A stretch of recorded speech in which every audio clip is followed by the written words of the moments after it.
اسرائیلی جارحیت کے خلاف پاکستان کی حمایت پر دل سے شکر گزار ہیں۔ ایرانی صدر کی وزیر اعظم شہباز شریف کے ہمراہ مشترکہ پریس کانفرنس، کہا کہ اسرائیل خطے کو عدم استحکام کا شکار کرنے کے ایجنڈے پر عمل پیرا ہے۔ علاقائی امن اور ترقی کا آپس میں گہرا تعلق ہے۔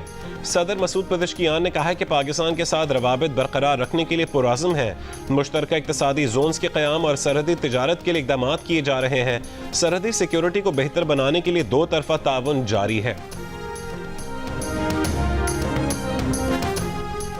پاکستان اور ایران کے درمیان مختلف معاہدوں اور مفاہمتی یادداشتوں کی دستاویزات کا تبادلہ، باہمی تجارت، ریلوے، خارجہ امور، انفارمیشن ٹیکنالوجی اور ثقافتی روابط کے فروغ کے لیے مفاہمتی یادداشتوں کا تبادلہ، دونوں ممالک کے درمیان بحری شعبے میں تعاون، فضائی شعبے کی خدمات میں تعاون، قانون و انصاف اور داخلہ امور سے متعلق مفاہمتی یادداشت کا تبادلہ، مصنوعات کا معیار بہتر بنانے کے شعبے میں بھی تعاون کی مفاہمتی یادداشت کا تبادلہ۔